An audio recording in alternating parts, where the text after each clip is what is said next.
Good morning, good afternoon, good evening. On behalf of the Nepal Institute for International Cooperation and Engagement, I welcome you all to the International Conference on Understanding International Migration.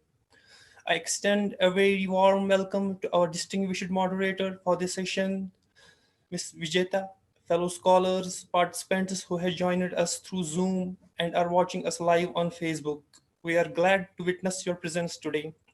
This international forum aims to bring together rigorous and erudite scholars working on migration issues from all over the world over a single platform. This conference is full day event with 11 different sessions with two sessions running parallelly throughout in white and green room. The conference features 73 scholars from 25 different countries who will be delivering their presentations and sharing their understanding on international migration. The session is streaming live on YouTube, so please feel free to share it on your social media handle with hashtag ICUIM2021. This is the seventh session of the conference. To chair and moderate this session, it's a real pleasure to have Dr. Vijeta Mahindra as a chair. Dr. Vijeta Mahindra is a scholar of migration, diversity, integration, and Sikh studies. She is currently working with the Center for Budget and Governance Accountability as a policy analyst, policy and visiting fellow at NICE. Dr. Mahindra has published her research in the form of book chapters, policy briefs, and study reports.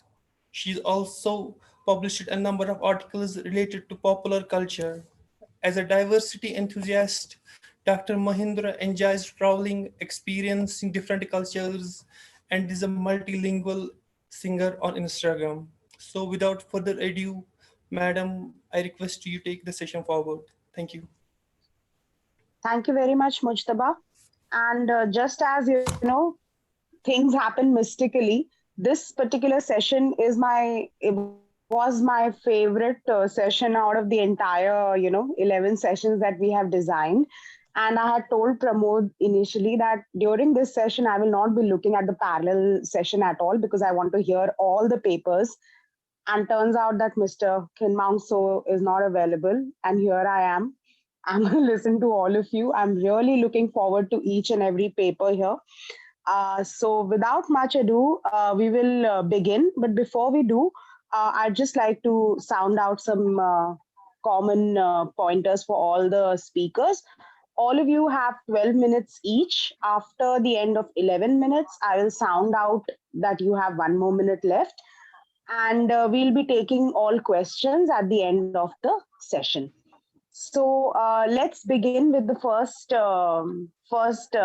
presentation for today, which is on the securitization of Uyghur ethnic minorities in Xinjiang Autonomous Region, implications for South Asian security. This is going to be presented by Dr. Divya Anand and Dr. Devi Roy, who are both faculty at Amity University, India. Over to you, Dr. Anand and Dr. Roy. Thank you, Dr. Vijeta. Good afternoon, everyone. So I, Dr. Divyanand, would be presenting on the securitization of Uyghur ethnic minorities in Xinjiang Autonomous Region and its implications for the South Asian security.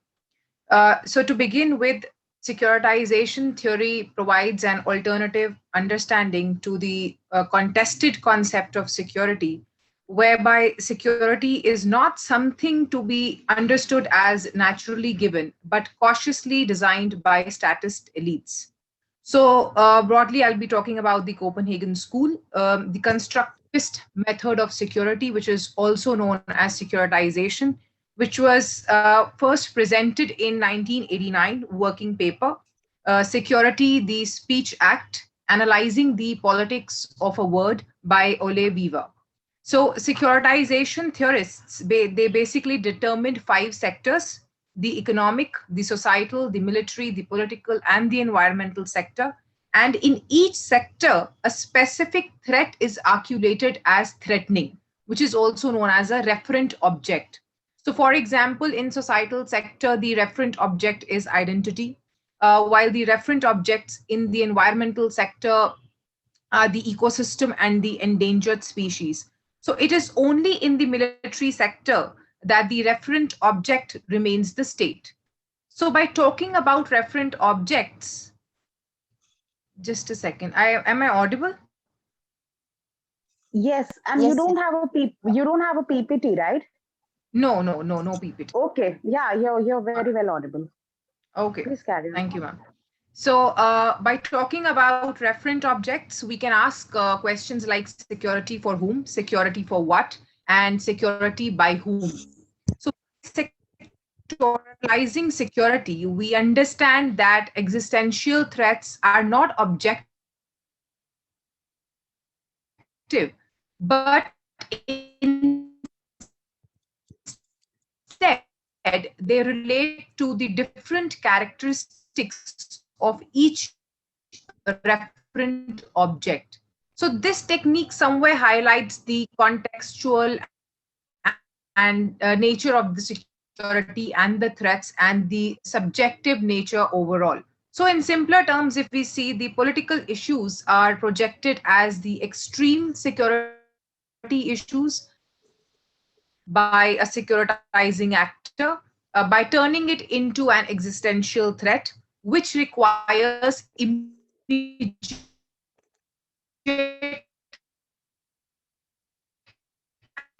and urgent attention, and plus the extraordinary measures to counter the threat.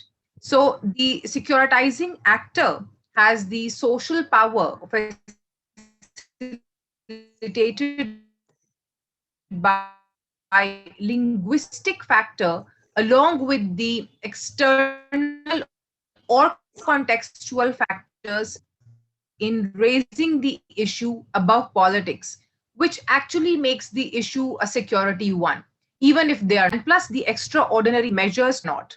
So by calling ethnicity a threat to national security, there is a shift from low priority concern to the high priority that requires, including police, checkpoints, cameras that scan along with the external or contextual factors in raising the issue above politics, which actually makes the issue a security one. Number plates to individual faces. And also, we also include in this securing borders.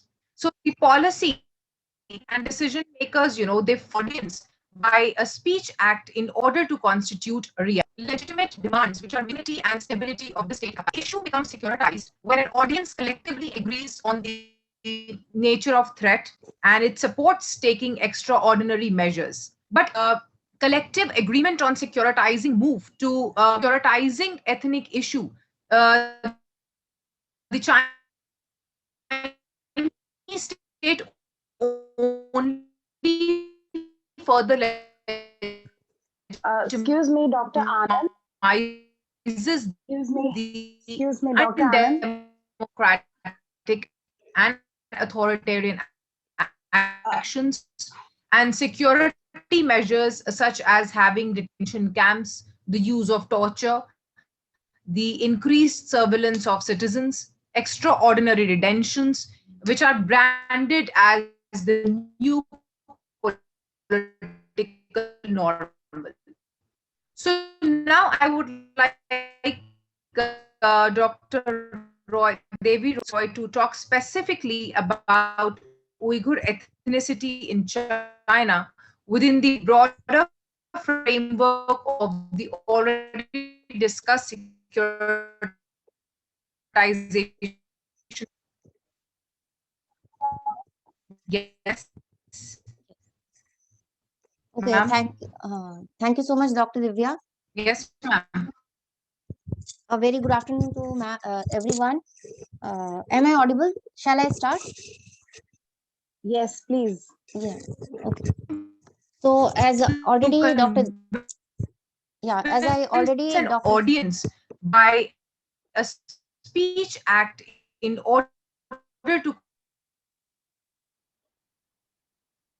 constitutes legitimate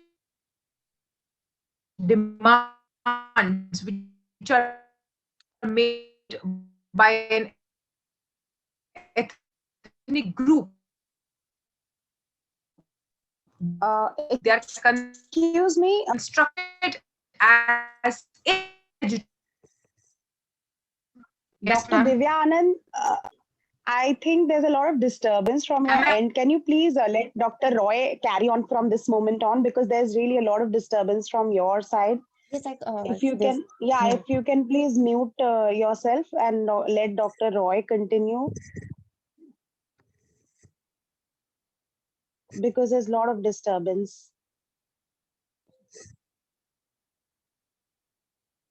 Okay, as already mentioned, the Dr. Div. Am I audible? Yeah, No, Dr. Divyanand, there's a lot of disturbance from your side. I request you to please put yourself on mute and let Dr. Devi Roy continue from here, because there's like only 6 minutes left for your presentation. okay, so I start. Okay, already Dr. Divya Anand mentioned the theoretical aspect of the secularization. So why this region, that Xinjiang Uyghur Autonomous Region, is so important? So the region appears tremendously important for China from a geostrategic perspective, as it abords the borders of India, as it shows in the map, the borders of India, Pakistan, Afghanistan, Kazakhstan, Kyrgyzstan, Tajikistan, Mongolia, Russia, and the Tibet Autonomous Region, and connects the country with the region of Central and South Asia. So at the Xinjiang Uyghur Autonomous Region, the northwest province of the People's Republic of China.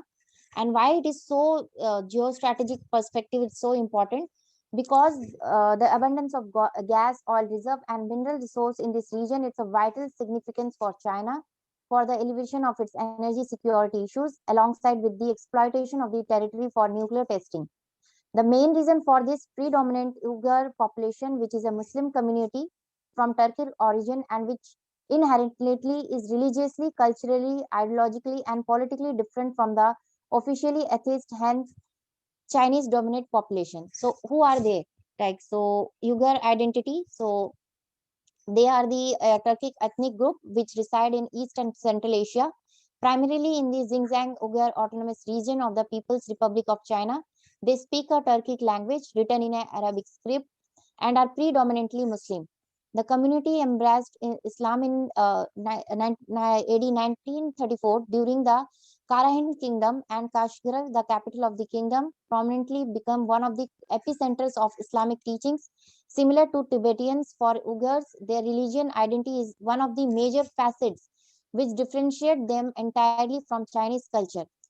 So there is a lot of severe suppression of happened, like one of the major incidents of inter-ethnic violence was happened, and I quote Human Rights Watch report that the situation in China, under the guise of counter-terrorism and anti-separatism efforts, the government maintains a pervasive system of ethnic discrimination against Uyghurs and sharply curbs religious and cultural expression.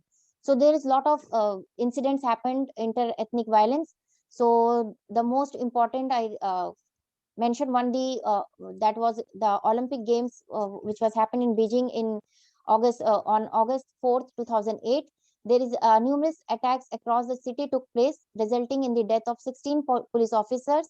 Yet international media news channels remain skeptic to the Chinese government statements of curbing down so many attacks, arguing it was a facet for justifying its excessive use of force against secession. During the night of 25 and 26 June 2009, the so-called Shogun incident took place between the Uyghur and Han Chinese workers in a toy factory based on allegations of sexual assault. The violent civil disturbance, during which 2 Uyghurs were killed and 118 were injured, subsequently triggered the July 2009 Uruguayan riots, which has been considered the most dreadful inter-ethnic conflict in China in decades. So, the National People's Congress passed there is a lot of passed a counter-terrorism legislation which virtually criminalized any expression of dissent or religious belief on behalf of Uyghurs, alongside with branding their cultural traditions as signs of radicalization and terrorism. The law further granted authorities extensive powers of surveillance, control, and censorship, allowing them to police and monitor Uyghur private communication, religious practice, physical appearance, mobility, and demeanor. But China's campaign of coercive social re-engineering justified under the slogan of war on terror clearly comes closer to a war on humankind. Such violent repression inevitably appears counterproductive since it evokes even more violent resistance on behalf of the Uyghurs, which eventually leads to more repressive security measures on behalf of Beijing. Therefore, such perpetual cycle of repression, violence, repression only contributes to the complete disintegration of relationship between the Chinese and the Uyghurs, rendering their peaceful habitation practically impossible. So there is a lot of pressure built by the international players on the China to open its borders and take responsibility for the human rights violations against the Uyghur population. The country comments on a daily basis. An independent Xinjiang is an unlikely scenario, yet eliminating the social, economic, religious, and cultural and political discrimination against the Uyghur community, granting them the rights they are entitled to, ceasing to treat them as a third-class citizens, and allowing them to benefit from the resource of their own region, could conceive an environment where the Uyghurs, feeling they are served with the respect they deserve and are provided with equal opportunities for development, could decrease their feeling of enduring humiliation while the community would taste basic human rights.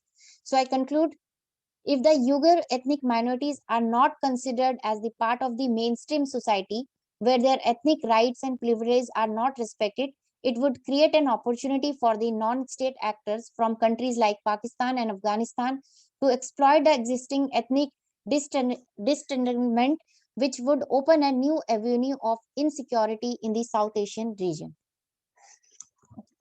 Thank you so much. Thank you very much, Dr. Roy. I request the participants, the audience, and other speakers to please write down their questions in the chat box. Either you can send it directly to me or to put it in the common chat box, and we'll be taking them up at the end after all the speakers have presented. We're now going to have a discussion on Discourse of Migration in the Era of Virtual Realities by Dr. Nuzhat Nazneen, also faculty from Amity University, India. Dr. Nazneen.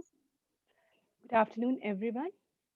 So, as has Over been to you. introduced, yes, thank you. The topic is Discourse of Migration in the Era of Virtual Realities. Migration is the study of separation from the country of origin, whether for economic, political, or any other reasons. The new ambience of the host country requires immigrants to navigate with the unfamiliar cultural experiences. In the technologically connected global context, virtual identities influence place perceptions, which construct socio-political contexts. Migration studies concentrate on macroeconomics, socio-demographic, or political perspectives. So migration is basically an aggregate phenomenon. Literature on migration abounds with studies also on the subject of selective migration, signifying movement of people to the places compatible with their personality traits. Migrant is not only an outgroup, but it exhibits a lack of belonging to a place, be the host country or the native land.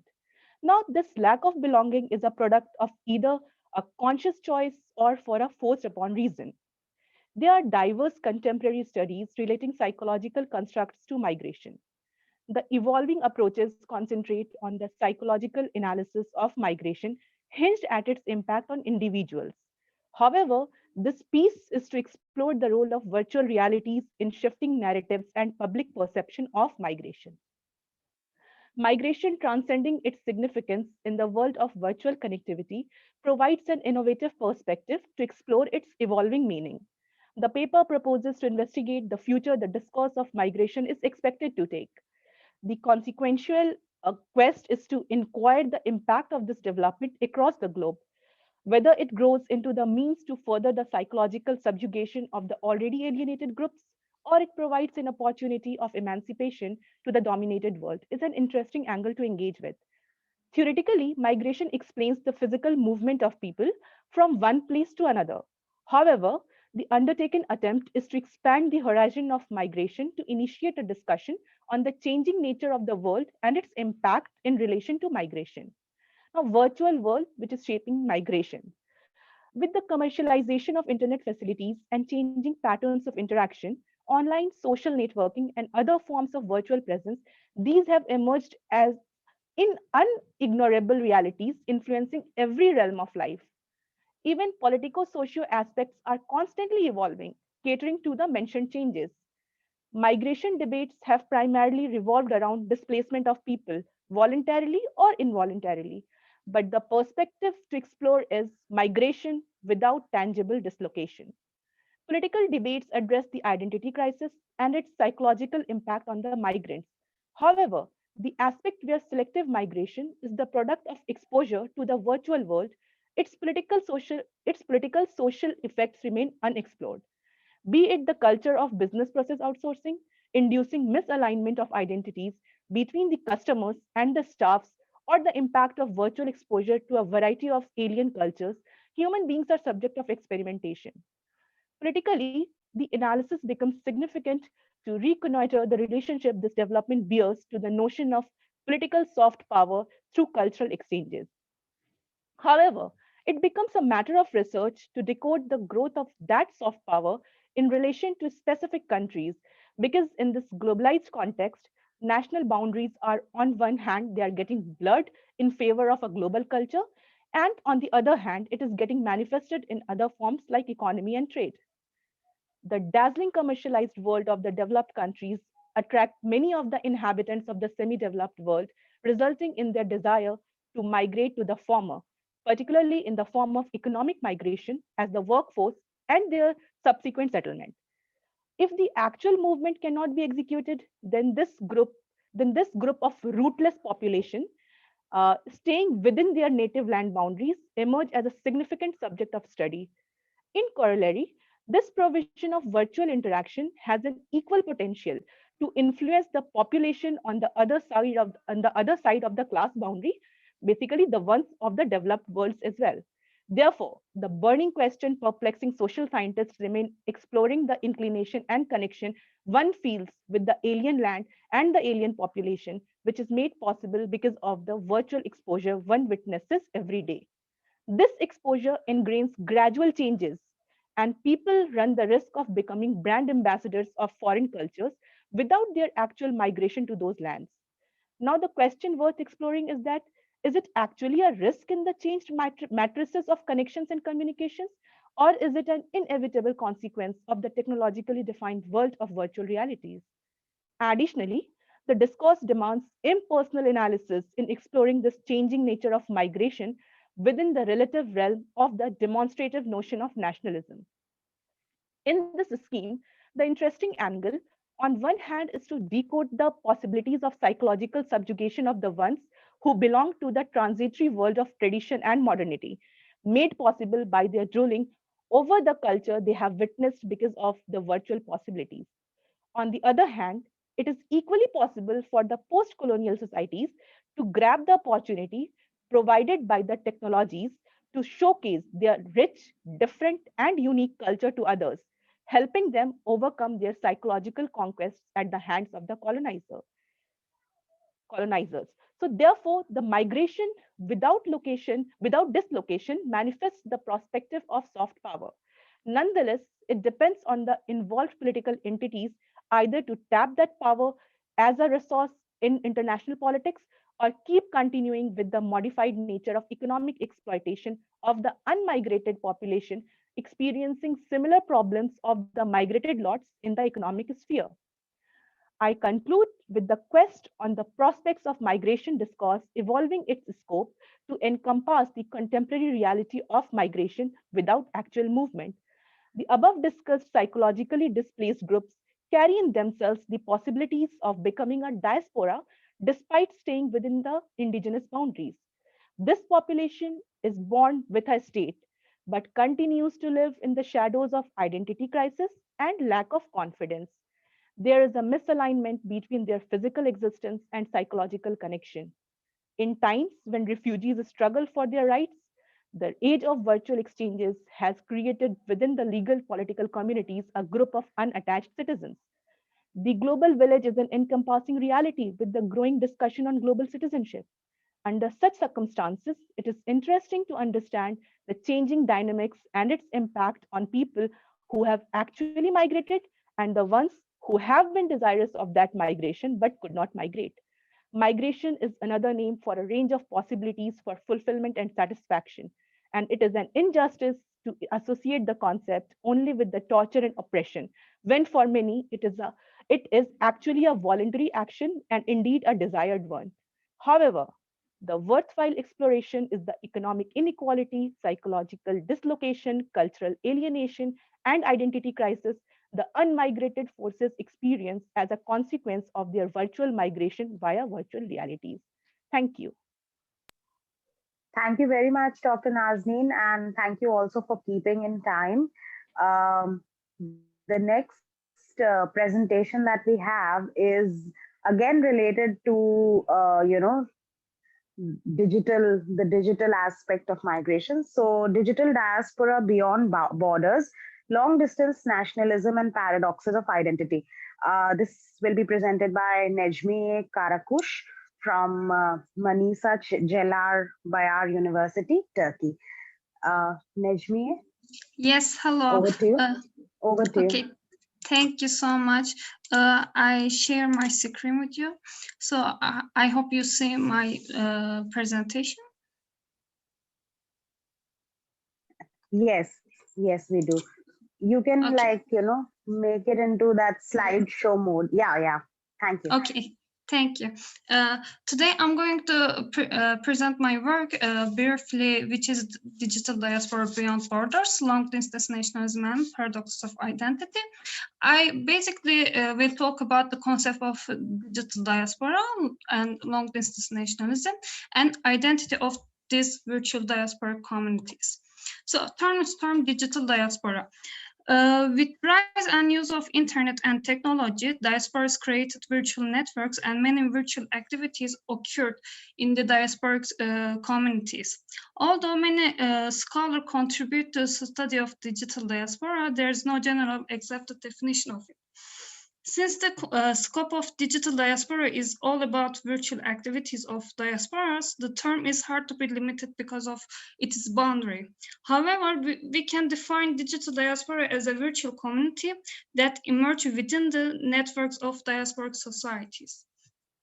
So, digital diaspora is not a one-dimensional term which can be defined by only one field. It's a complex term which takes different places in the field of migration studies, media, communication, and science and technology. So, diaspora's digital activities created a sense of imagined community across borders with the use of internet and technology. Diasporas have had a chance to reduce their longing for their homelands. They have a chance to create public opinion for their own countries. They can solve collective action problems just by using the technology and internet. They can form solidarity group in a really, really short notice, and they can promote international intervention. So the long-distance nationalism. The term long-distance nationalism was first coined by Benedict Anderson. In his book, Imagined Communities, Anderson mentions that the nationalism can be established in a distant way, even within a state, so that he emphasizes that there's an imaginary link between the establishment of nationalism. According to him, the community whose size is beyond face-to-face contact is all imagined. Another scholar who contributed this study is Schiller. Nina Schiller defined long-distance nationalism as a set of identity claims and practices that connect people living in various geographical locations to a specific territory that they see as their ancestral home. So both Schiller and Anderson gave emphasis on the mass media, which is the reason of imagined communities. According to them, the idea of belonging to a nation can be instilled in all members of the state through mass media. Anderson explained this with an example. He says that as people read newspaper every day, they realize that the content of press is followed by all citizens. So this creates the imagined community where there are peoples who follow same things and do not know each other. Pardon. So considering the use of internet of today's diaspora's online community confirms the actually with virtual nationalism. This is debatable how much virtual nationalism has an impact on diasporas, given the fact that there are members of diasporas who have never seen their homeland before. The concept of identity and diaspora, in its simple definition, identity can be defined as the fact of being whole. Identity is defined as a phenomenon that not only determines oneself, but also affects one's position in society. So, nation identity is a product of a country and its ground of recognition, differences, and belonging, which is based on the language and culture of the nation. Diasporas that want to protect their identity inevitably began to acquire a new identity in the host country. This is called a diasporic identity, which is the new identity construction of a diaspora member. In this construction, the identity construction, long-distance nationalism plays very important role because it influences the formation of diasporic identities as diaspora members repeatedly express their experiences outside their homelands in transnational areas. The identity that tries to be created in a foreign country becomes ambiguous due to inability of diasporas to place themselves in the host country. This is called identity crisis. Differences in understanding, belief, culture, and lifestyle lie at the bottom of the identity crisis. So diaspora members sometimes continue their lives by completing the process of adaptation. However, the transmissions in their sense of belonging can lead to formation of a hybrid identity. We see mostly this in today's diasporas. So in a diaspora communities, the first generation has always experienced the identity crisis the most. However, the second generations of the diasporas, whose children's country of birth is different, are more aware of the situation and handle it better. The second generation, which is more open about adapting to a different culture than the first generation, conflicts with first generation as well. So there are a lot of research conducted in this area, and most of them's result is like this. As generation pass, diaspora sense of belonging decreases and becomes more open to the culture of the country of birth. With acculturation seen mostly in the second and third generation, the main culture can be fully adapted as well. Apart from this, assimilation or adaptation is also possible in today's diasporas. So as a conclusion, the dual identity situation is a great paradox for diaspora members. Diasporas that do not position themselves within a specific group face the difficulty of integration. Although there's an opportunity for diasporas trying to get closer to their countries with the opportunities provided by technology, since the cultures in the countries they live in will not change, the identity crisis and adaptation problem will always exist. So, thank you, everyone. Thanks a lot, Nejme. You have also kept to the time. Thank you for that. Thank you. I will now ask Muhammad Hanif Sharifi from School of Social Sciences, Jawaharlal Nehru University, Delhi, to present his paper on From Refugee Studies to Forced Migration Studies. Hanif, welcome. Hello, Dr. Vijeta. Can you hear me? Hi. Hi, how are you? I'm Yes. Dr. Parmod. Nice to meet you people. Thank you for putting all the scholars together to put their idea. So my topic is basically, it is my research also, my PhD research. So it is basically about how we shifted from refugee study to forced migrant.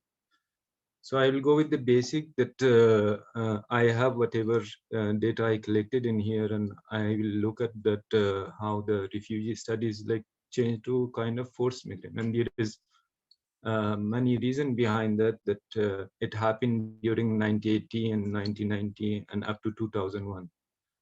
So there are a debate among the scholars that how we develop from a refugee study to forced migrant study. Of course, that there is a this sort of debate have a deep root in historical past of humankind knowledge. Though the answers seem very simple, but it has a logical order to understand that how human knowledge has evolved during the time. Uh, During this time, some scholarship which have been produced over the past year claim that such a shift happened because the focus was produced to a new type of information and data that we were getting, which can help a better understanding of the displacement phenomena. But the tale of this debate is not over yet, because refugee study developed more or less in response to the policymaker requirement, and for that they have to make their policy. But who want to deal with the refugee issue, while in other hands, a forced migrant study is more about human rights centric. That they are collecting data about like that how human right violated during the people who are displacement from their original places. So if we further to say these two studies have been distinguished by their subject matter also.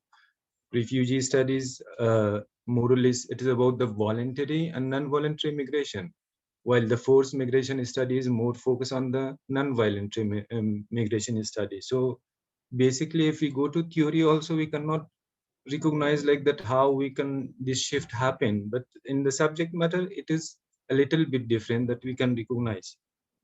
That I will later talk about that what problem can it cause for those people who are collecting data on forced migration studies also indulge itself with the internal displacement persons who are like inside the country, which table their data at its own unique way, though the IDPs or internal displacement person often referred to as a refugee, but they are not counted inside the country as a refugee.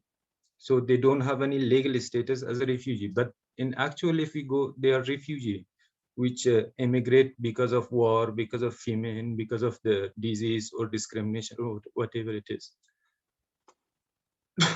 So there is no doubt that since 1980, a significant amount of scholarship have been produced, but still there are many questions which is pondering to be answered. So I'm basically like going for this problem, what is like caused the refugee studies to shift it in forced migrant.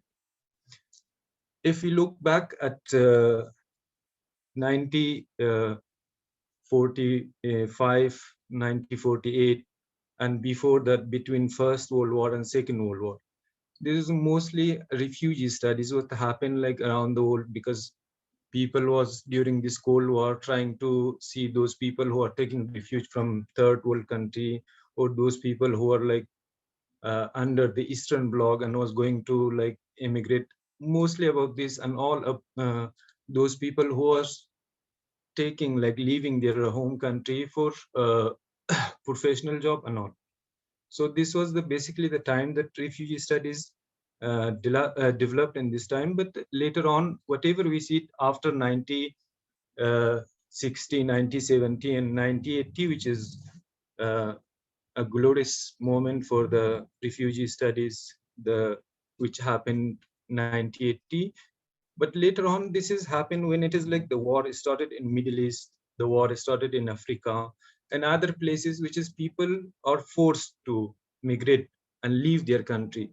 So in this time, mostly forced migration studies developed during this time, and happen to be uh, that people should not going mostly about like to study refugee studies at all, but they are going like specifically read forced migration inside the refugee studies. So this was the beginning. Whatever I see the problem in here, it is not only about theory that we can recognize what is exactly the methodology that we are going to do refugee study, and we are going to do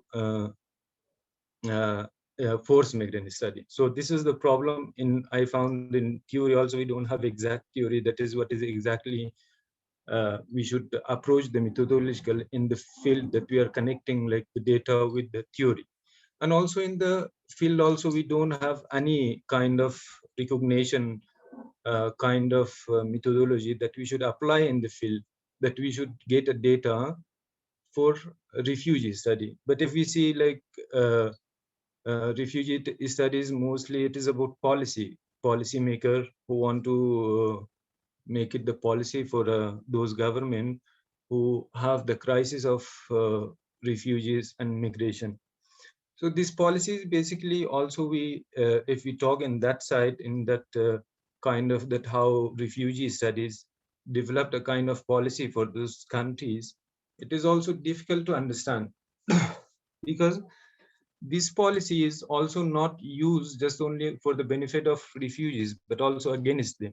That we can see like the policy can be changed throughout the turnover in the politics, which is happening. Like if we take the example of US, so Trump is one of the reasons. That is, he changed completely, reverse this kind of refugee policies against like the Muslim ban or other country in Myanmar and in different country, when it is the turnover is happening, and also the policy is taking not only this data in the own benefit of refugee, but also use against them. So that is also a concern with my studies, that I should see that forced migration studies more specifically creating a data which is human right based, which is we talking about that what violation happened to the people who leave their country and what discrimination and all this sort of things. So basically my paper is like differentiating these two, that analysis that is happening into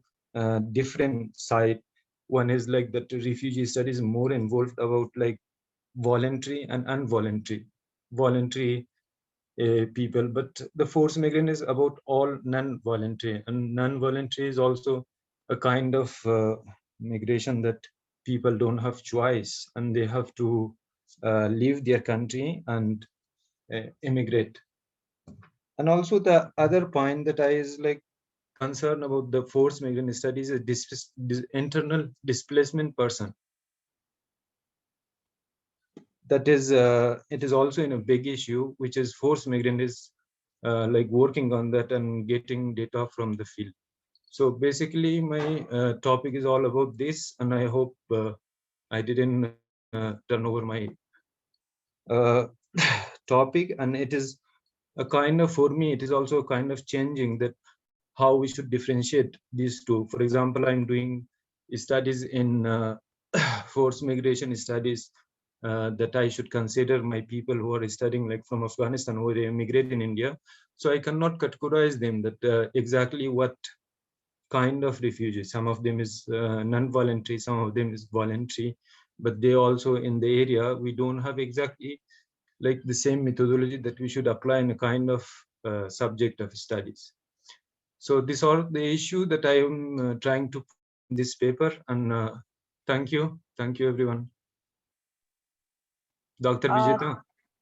Thank you very much, Hanif, for this really thought-provoking presentation of yours. I have noted a number of questions that I'm going to ask you after all speakers have spoken. Excellent Yeah, presentation. sure. Thank you so much.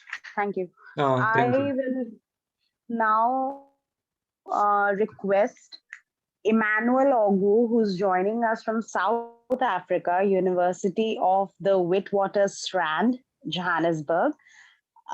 He is going to be presenting a paper on international migration and the way we read now. Emmanuel, please, the floor is. Thank you very much. I hope you can hear me. Yes, and we can see you when you're wearing your traditional dress, which is really, I appreciate. Thank you. Thank you. Thank you for this opportunity. So my concern today is to offer a reflection really on the way we read international migration today. Now, the now of this century, considering all that is happening around us.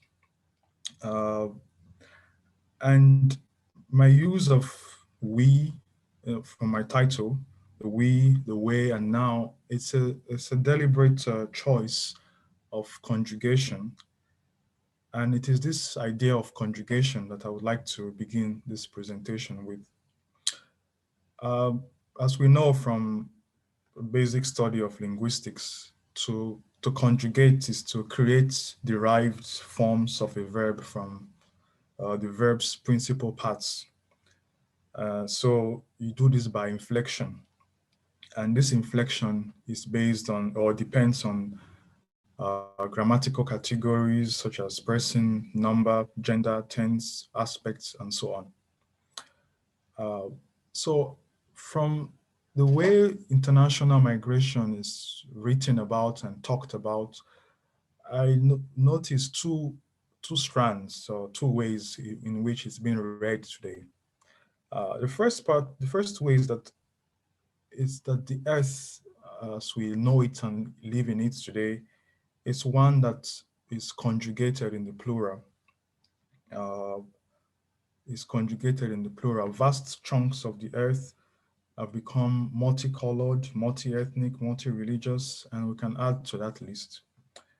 So it appears that there is no part of the earth really that can lay claim to a single or pure stock.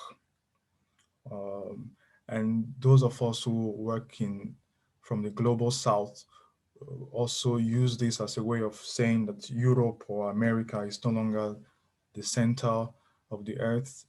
It has been decentered.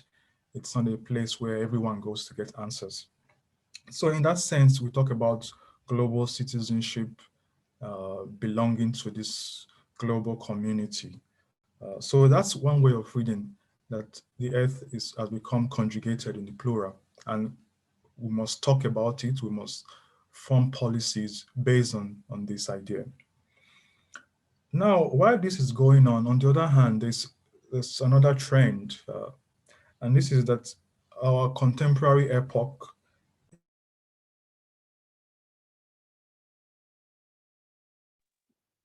Emmanuel, we cannot hear you. Yeah, Can you hear me? yeah. Okay. Please speak. Yeah. All right.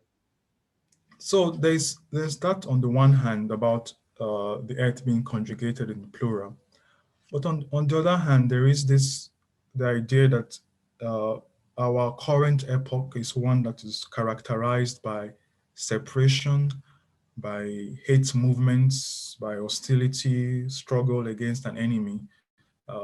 One of the presenters a while ago mentioned Trump, different forms of nationalisms, and it's not just about this kind of discourse, but also technology is involved in ensuring this regime of separation. And with this, we see what Achille Mbembe has called an anxiety of annihilation, the anxiety to get rid of some bodies that are considered excess.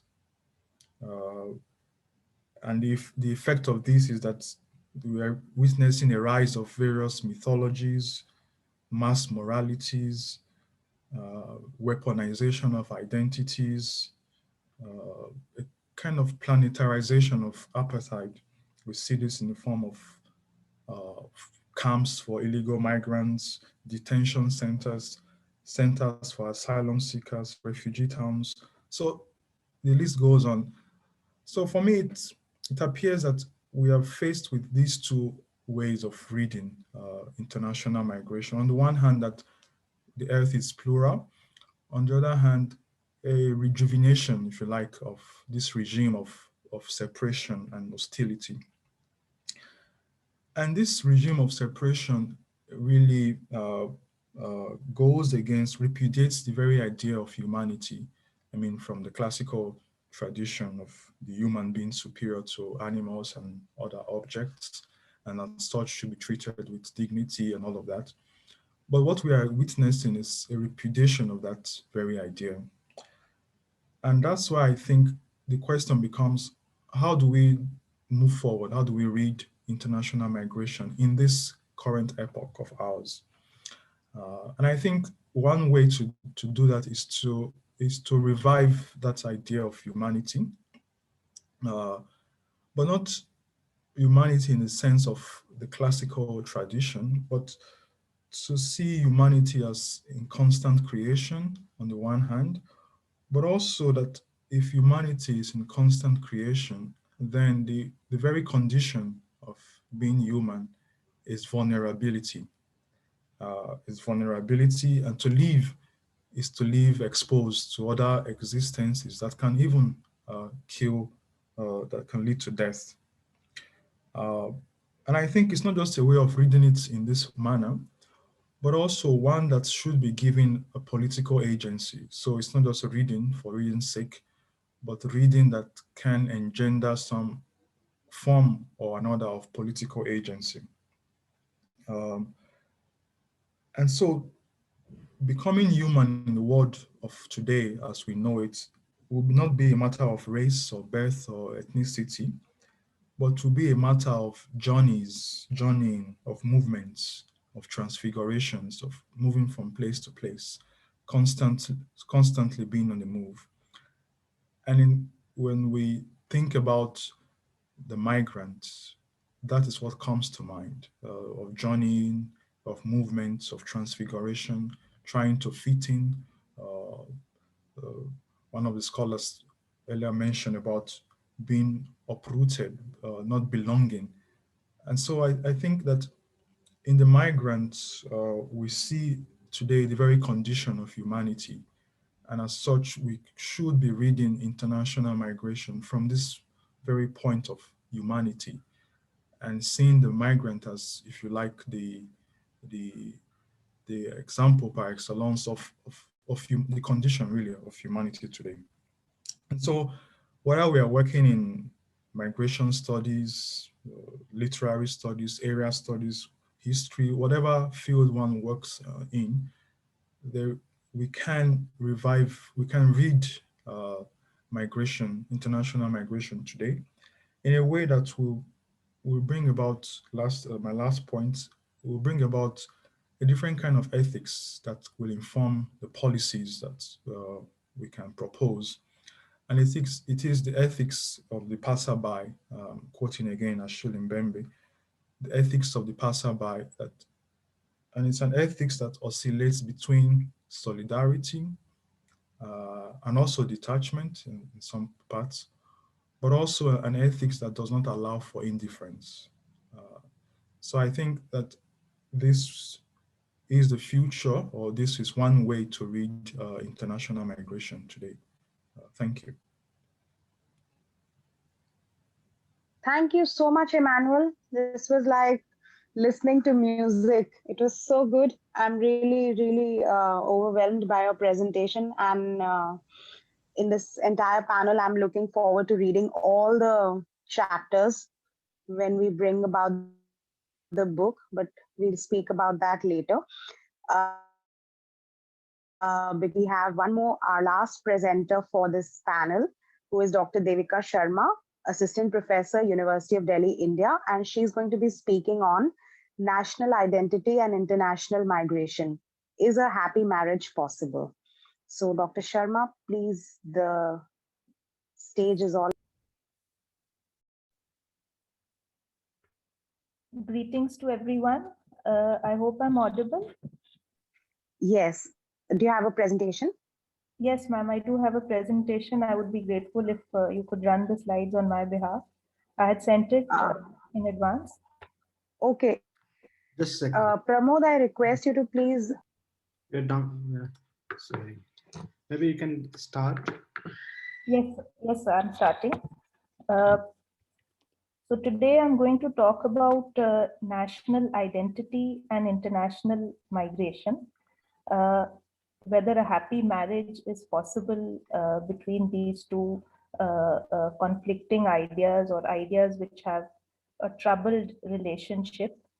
So to begin with, I would like to say that international migration has to be seen within the backdrop of globalization.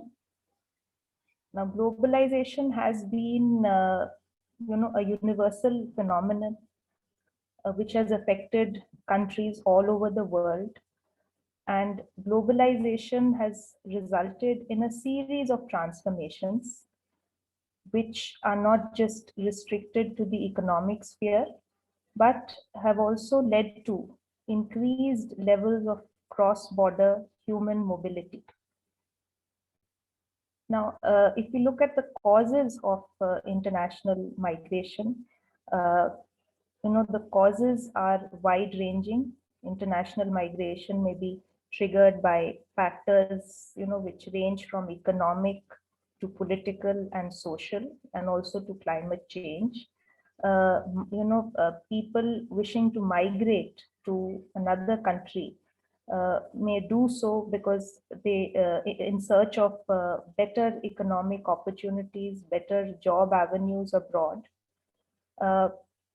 Also, lack of governance, misgovernance, political instability, and lack of access to political institutions may be another factor which triggers migration.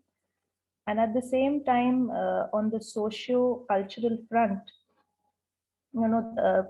people who belong to minority groups in their countries might feel persecuted. They might feel that they have not been, integrated into their national mainstream. They may be facing religious persecution in their country. So that might also motivate migration on their part. Then, of course, climate change is another factor which also can result in migration. Now, migration may be both voluntary or involuntary. It may be voluntary on the part of migrants, or it may even be forced. Now, coming to the next slide. Next slide, please. Yes. Now, international migration and national identity. These are two concepts, two phenomena which seem to be having a troubled relationship. Now, in the first place, international migration heightens the cultural diversity of the host country. It leads to the coming into the host country of another culture, intermingling of cultures. So it definitely increases the cultural diversity of the host country. Now, more importantly, it has security implications for the receiving country, wherein migrants have been involved in acts of violence in the host country. And such acts of violence can be attributed to a sense of alienation or a lack of integration that the migrants feel in the national mainstream. So, an identity crisis that they face in the host country can also trigger such acts of violence on the part of immigrants. Now, international migration results in competition among the natives and migrants for jobs, and it also adds to, in many cases, a burden on the infrastructure of the host country, apart from just the competition among natives and migrants for jobs. Now, natives look at migrants in their country as a threat to their homogeneous national identity. They feel that their homogeneous national identity is being attacked by migrants who are coming from another country. And they fear that such cultural contact would lead to cultural transmission, the transmission of the foreign culture into their culture, in cultural intermingling, and ultimately it could have a severe impact, such as cultural transformation. Their own culture could get distorted, it could be transformed by the onslaught of the culture of the migrants into their culture. Next slide, please.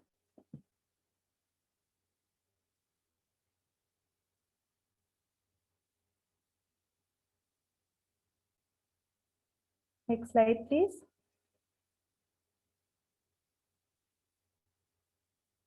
Okay. Now, the question arises whether international migration is always a threat. Now, threat perception is more intense among those natives who subscribe to an ethno-cultural view of national identity. Those who look upon national identity as being rooted in one's ethnicity, one's cultural stock, belongingness to a unique culture which is distinct from other cultures.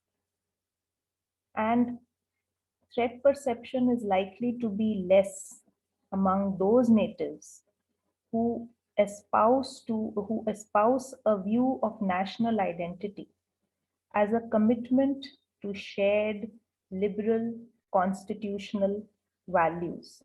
On the other hand, those natives who adopt a broader view of national identity and who do not view it in restricted terms as belongingness to a particular culture, they view national identity as a commitment to certain shared liberal constitutional values. They view national identity as constitutional patriotism, as being patriotic, as being loyal, as owing allegiance to not one's ethnicity, but to liberal constitutional values, which have to be espoused both by the natives and the immigrants. So for such people, migrants do not appear to be such a major threat to their national identity.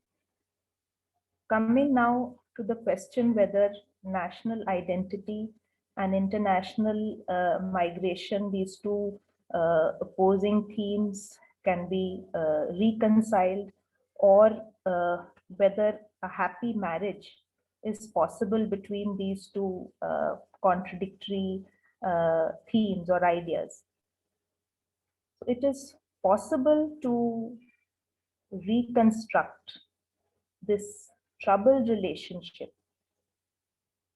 between national identity and international migration by harnessing the power of migration.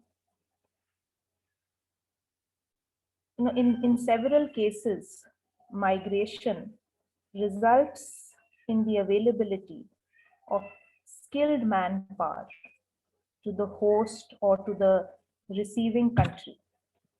So in that case, immigrants could be assets to the economies of host countries we have the example of Canada before us, and Canada as a country, it adopts a policy of selective migration, whereby it selects the kind of people who should be allowed into their country as migrants. So in that sense, it is possible to reconstruct the troubled relationship between national identity and international migration through, harnessing the power of migration. Finally, to conclude, a broader view of national identity needs to be adopted, which is equated with the principles of constitutional patriotism, which would result in embracing migrants, trying to assimilate them and integrate them into the mainstream by rooting national identity not in a narrow ethno-cultural view, but by viewing national identity as, a commitment to certain shared liberal constitutional values. That is, patriotism or allegiance or loyalty to one's constitution and constitutional values. So if immigrants could also share those same liberal constitutional values, it could be much easier to adapt, for migrants to adapt themselves into the mainstream of the host country. At the same time, respect for diversity and human rights and a belief in multiculturalism is also needed. It is to be recognized that in the era of globalization, one cannot wish away international migration. So it is a wiser strategy to embrace it by adopting values such as multiculturalism, constitutional patriotism, and respect for diversity. Finally, a nuanced approach to international migration needs to be adopted, one which attends to the possible security and economic threats which arise from international migration. So if these factors can be looked into, then I'm sure a happy marriage between national identity and international migration would be possible. Thank you very much. Thank you, Dr. Devika Sharma. That was also, again, there's a perfect end to this very exceptional panel. So what I have in mind is that there are certain questions that I have for each one of you. So I'll be like posing them to you and giving you, say, 2 minutes each to address them. And then we will go to open questions. Is that all right with the panelists? Yes, sure, ma'am. Okay, so my first question is going to be for Dr. Roy and Dr. Anand, who presented on securitizing the Uyghur identity and all of that. So my first question is that in the end, you had stated that, this issue of securitization is going to the implications to South Asia is going to be that, non-state actors from Pakistan and Afghanistan might find they might find a way to enter that region, and terrorism can proliferate there, Islamic terrorism and all of that. But in my opinion, what is really happening right now is more than that. It is actually the state actors that are, learning from the Chinese state authorities, and they are picking a leaf from the book of the Chinese state, and they are securitizing identities here within South Asia. This is what we are actually seeing. But then, don't you think there is like a correct perception of this non-state actors, which always tends to be stronger than the real threat of state actors themselves? That is one. And my other question is that um, have the other Turkic communities responded to this issue? Like, for example, people from Turkey, from the Central Asian countries, Azerbaijan, and all of that. Has there been any response, international pressure from their side on China to stop persecution of the Uyghurs? Please, over to you, Dr. Anand and Dr. Roy. And I request others to please write their questions down as well, other panelists and the audience. Thank you, ma'am. Thank you, sir. As far as ma'am, the first question is concerned, the fact is that this is not a new idea that in the South Asian region we don't. It's an established fact, rather, I would say that a country like Pakistan is known to be a state which sponsors terrorism. The fact here is that there are certain elements within the state itself, within the Pakistani state, which has started attacking in terms of the non. Usually they direct it towards, they are a threat to the Indian security, but now there are certain elements, for example, Tehreek-e-Taliban Pakistan. So the actors which have started attacking Pakistani state. If you see the geostrategic location or the location of the Xinjiang province, the as far as you have mentioned in the question that there are chances of terrorism in that respective territory. But my take is it's not just about the territory, because when we talk about terrorism, it's more about the ideological connections, which actually have the transnational character. So for this, one particular territory cannot be focused. So that's why we talk about the implications in the overall South Asian region. Hello? Hello, ma'am. Yeah, I got it. Thank you very much for that. And the second, my second question. Dr. Roy, are you going to answer the second question? As far as the responses are concerned, ma'am, regarding the human rights violations, it has become an international issue, the way repressive policies has been carried out by the Chinese state. So it's not just from the Central Asia, it's also a concern. Initially starting from the neighboring countries, now it has become an international issue. So we cannot specifically stick to a couple of countries, rather it's an international concern. Because of the kind of atrocities, because few scholars, they have actually given the name of genocide as well. Okay. Thank you very much for your response. Thank you. We'll now move on to Nuzhat Nazneen. So Dr. Nazneen, you mentioned about this idea of migration without dislocation. And I know it was like, it was a kind of futuristic idea where, or something of it is in the present as well. So I just want you to shed some more light on this idea about migration without dislocation. And if possible, then can you please give us like a small case study, or like, maybe an example where you see this phenomena taking shape today? Thank you so much, ma'am, for the question. And yes, again, a very interesting question and very valid one. So I'll tell you why did I take this topic. I haven't worked on it for my PhD or anything like that. It is just an idea. I was thinking once I came across a paper published in the by some scholars from University College London, and they were basically talking about psychological impact of migration.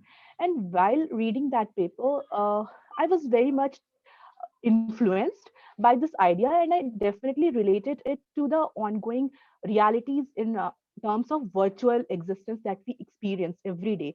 Just for example, social networks. So the whole point, and I wanted to, ma'am, relate this migration with political notions as well. So just for example, if I am just scrolling through my Facebook, Instagram, or any social networking site, and I come across some cultural practices of some far-flung areas, and they are so well articulated and presented in those shares or posts, or even on YouTube, we come across so many documentaries. So there are chances that someone, I mean, who is on the other side of the world might get influenced and attracted to that new notion. So this this wasn't possible before the virtual realities, this kind of interaction and this kind of easy access. So migration is basically here, what I meant was, I am or someone is there located in a particular place land-wise, but the culture which the person feels connected to is maybe from some other place. So it creates a sort of dislocation as well. Plus, it is not just the negative side, there are positive sides as well, because as post-colonial societies, we always suffer from psychological subjugation. But these virtual realities, they do give us a chance to showcase our own culture. And as we are getting influenced by others, the others might also be getting influenced by our culture. So is it, I mean, this is, as you have also said, it is a kind of futuristic, but definitely it is, in an extent, it has already started happening. We see Bollywood having an impact on Western societies. So, and all these possible because of easy access and virtual reality. So it can take any turn, positive, negative. So that is why in my paper also I mentioned it can cause psychological subjugation, where we come across identity crisis. And on the other hand, it can be empowering as well, where living here, I mean, someone from other place is getting influenced or getting attracted to our culture, and then they feel more connected to us than them, some sort of that engagement, ma'am. Wow, that was really nice. And now I actually understood what you meant. So I'll share with you a very small thing about me. When I was a child, and all these we used to listen to these pop stars, and I used to get those audio cassettes in which there was a leaflet which would have lyrics of all songs. So there's this Enrique Iglesias, and I would just open and learn all the Spanish lyrics of songs. And I fell in love with Spain, just by listening to Spanish songs and learning Spanish language songs. So yeah, that thing that you're talking about is actually a phenomena which was already in place, but the access of it has increased monumentally with virtual reality and the access to so many people. Excellent, excellent. Thank you. Thank you very much, Thank Dr. you so Nazim. much. Thank you. Yeah. Nejmi, my question to you is basically, you spoke about digital diaspora, and one point that I really was interested in was the fact that you said that the diasporas promote international intervention. So I want to know from your side, since you must be, of course, following social media and maybe some diaspora pages and people, diasporic people of Turkey. What is the diaspora's response to Erdogan's policy? Number one, and especially from countries like Germany, where Turkish people are a significant minority, and Germany being such a liberal country and powerful as well. So that is my first question to you. And my second question to you is, how do you see the impact of Turkish TV series like Ertugrul and Osman, Kuruluş Osman and Diriliş Ertugrul? How do you see the impact of these series on the Turkish diaspora and their connection with the country?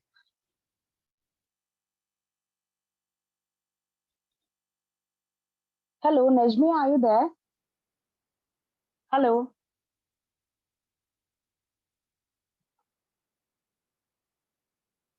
Oh, I think she has left. Pramod, I would request you to contact Nejmi, please. Is it possible for you to contact her? Maybe, she got dropped off because of internet. In the meanwhile, we'll move on to Hanif's paper. So Hanif, you discussed about this. Firstly, I want to know from you, what is a voluntary refugee? You use this term many times in your presentation, but I would like you to shed more light on that. Second thing, I'm actually quite impressed by this, idea about basically internally displaced persons also being refugees, because even I was contemplating on this while this entire COVID related mass movement of people was happening in India, and how people kind of became stateless within their own country. So I was also looking at how to view this category. And you have today introduced this forced migration studies as a category, as a methodological category to view it. And I definitely do understand the challenges of methodology that you're facing in, analyzing different axes of migration within your own country and communities of Afghani people who have migrated across the world. But and yes, since migration studies is a new field of study, I would say, because migration, international migration particularly, has become important only in the past 50, 60 years, and really the discourse has taken it has skyrocketed only in the past 10 to 15 years, I would say.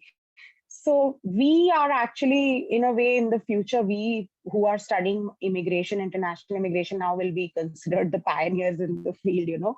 So I would like you to contemplate and tell me how to resolve such a methodological quest.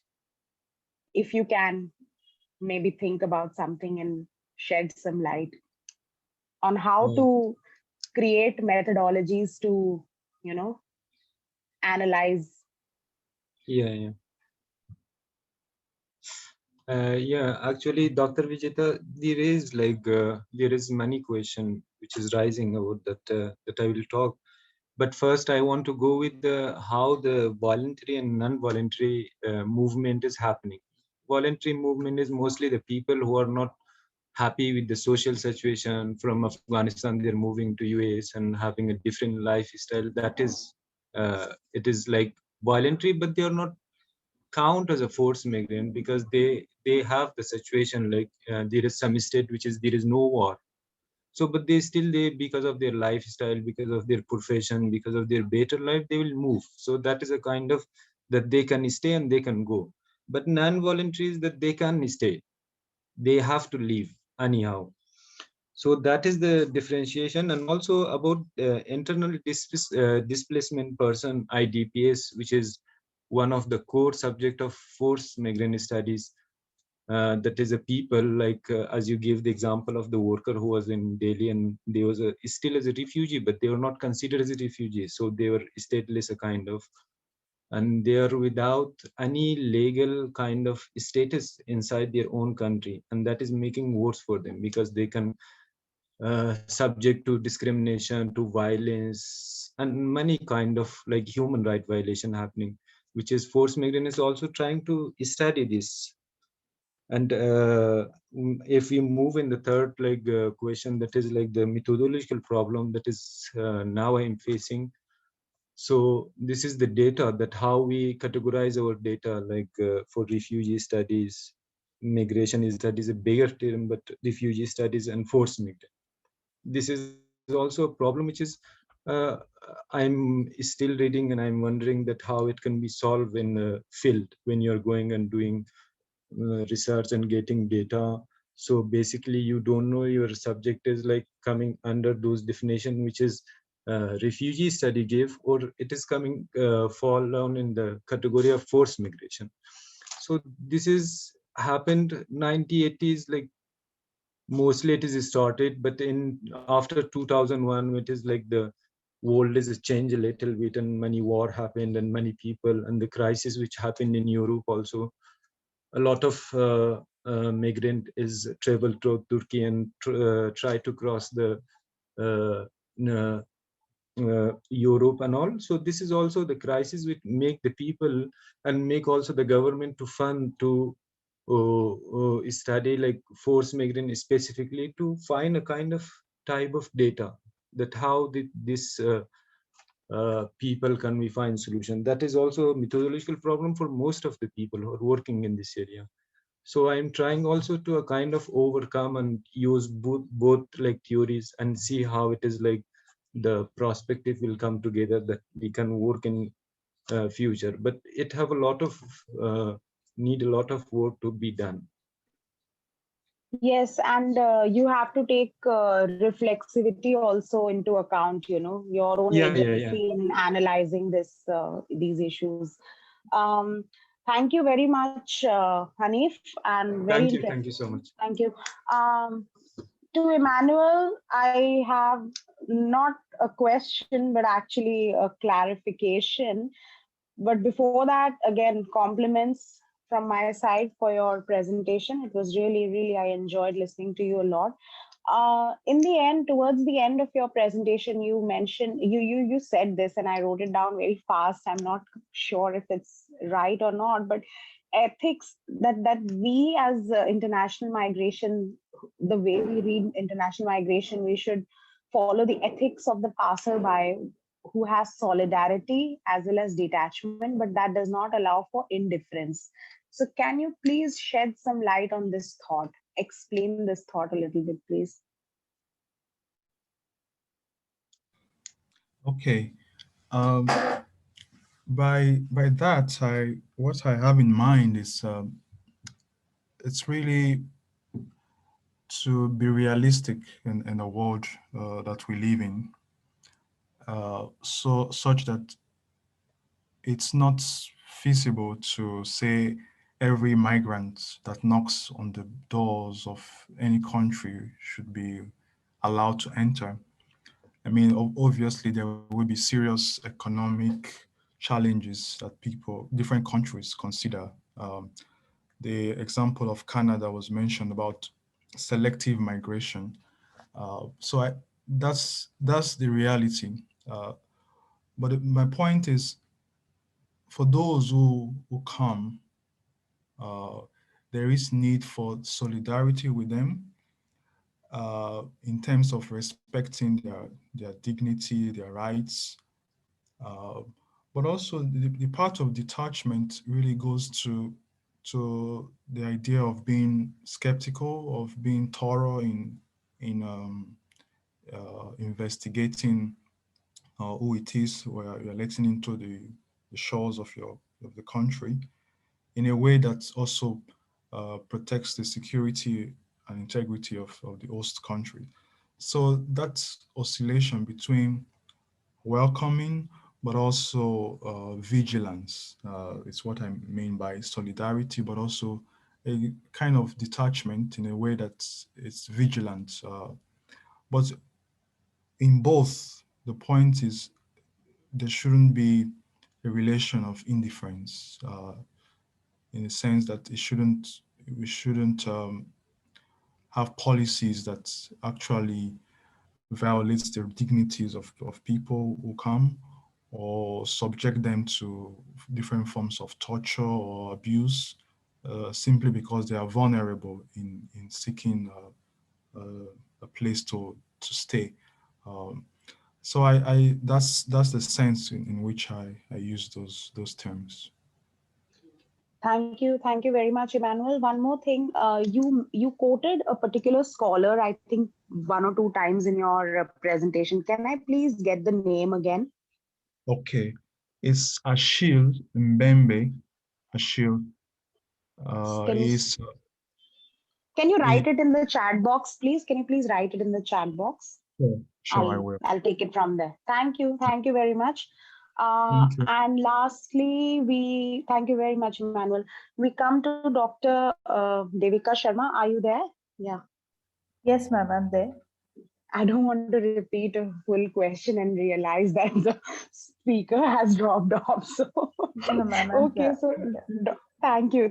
So, Dr. Sharma, in your presentation, I read in one slide that you said that there's competition for jobs when migrants come into any country. But actually, people who have done work on labor migration, international labor migration also, they have consistently noted that actually it is one of the myths that is created by anti-immigration people, and most of the times immigrants take up jobs that native people do not want, jobs that are dirty, jobs that are dangerous, and jobs that don't pay much, and also what basically these migrant people do is they work in the black market a lot, as in, not working in the formal labor market, not being a part of the formal labor market. So I personally think you need to relook at this aspect of your presentation, because it has been consistently said that this is a myth that is created by anti-immigrants. Okay, and if you have anything to say about this, please comment. My other comment to your presentation is that you spoke about how we should have multiculturalism and respect for diversity and everything. I'd just like to let you know that, multiculturalism is considered to be like a thing of the past, and a new realm has come into being, which is called interculturalism. So you would like to look at interculturalism for, future of diversity studies. So just these are my two comments for you. But if you have anything to say, please feel free. Okay, ma'am. So I would like to say that as far as your first question or comment is concerned, regarding competition between natives and immigrants for jobs, the cases may be different in different countries. If you look at USA, for example, if you take the case of USA, many Indians, if you, something that we can identify more closely with, many Indians who have immigrated to the USA, they are occupying top positions in various spheres of activity in various walks of life there. So in that case, it does create an insecurity amongst the native people as far as employment opportunities are concerned, because migration may be both skilled or unskilled. So it's not completely a myth that migration creates competition amongst natives and migrants for jobs.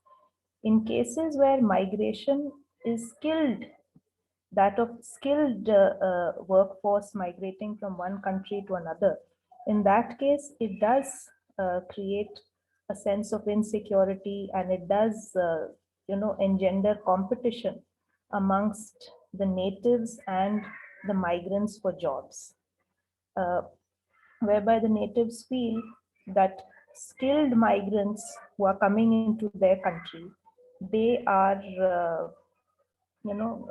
on the basis of their skill sets, better skill sets, they are gaining access to better employment opportunities in their homeland. So that does create a sense of competition and insecurity amongst the native migrants. And as far as your second comment is concerned, regarding multiculturalism being an obsolete or an outdated idea,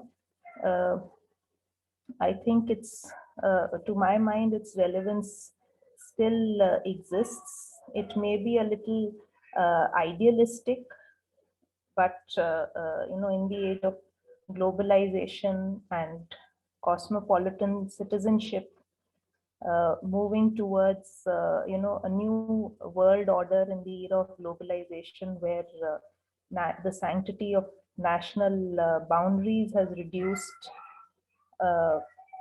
and we often even hear about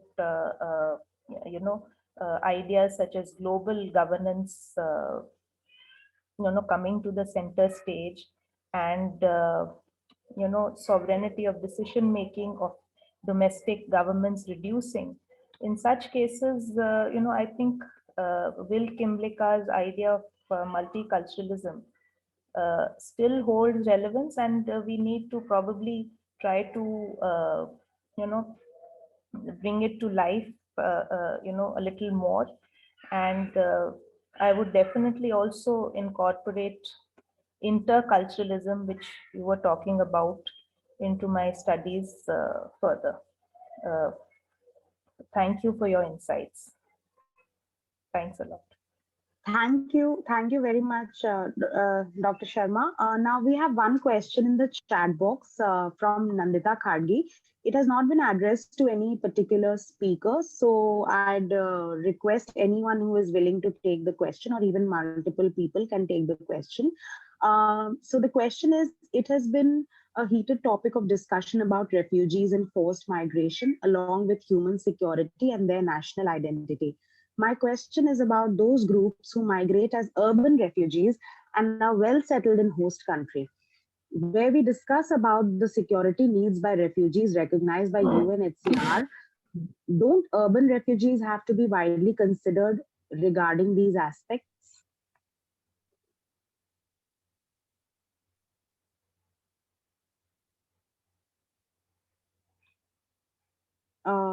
Is anyone willing to take that question, please?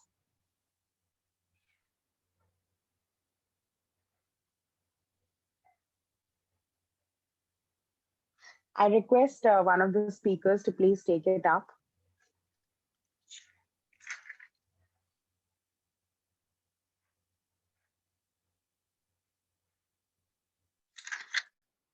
Hanif, maybe you should talk about this because you spoke most related to these issues. Yeah. I didn't get the question. Can you repeat, please? Vijeta, Dr. Vijeta? Yeah, Hanif, this question is in the chat box. You can also read it. Let me. So that you can understand better. Yeah. If I correctly get it, the question is like about national identity is one thing that is like the people who are taking refuge in another country and will like in European and US and all. But national identities, it is coming under UNHCR as a categorized, like different country have their own like availability. For example, the war-torn zone country, they have their own that is like coming under the forced migrants. So they have some law that should be protected because of human law. For those country which is like Iran, it is not war, but the regime is like a kind of like most of people is like leaving the country. For them, they have another kind of provision that they can process their work throughout UNHCR and they also can take refuge. But it is not like different. In UNHCR, I'm working specifically, one of my chapter is about UNHCR, that how they establish and how they throw the seeing the policy of those country and and also about the identity of that person who is coming from the country and taking refuge to another country.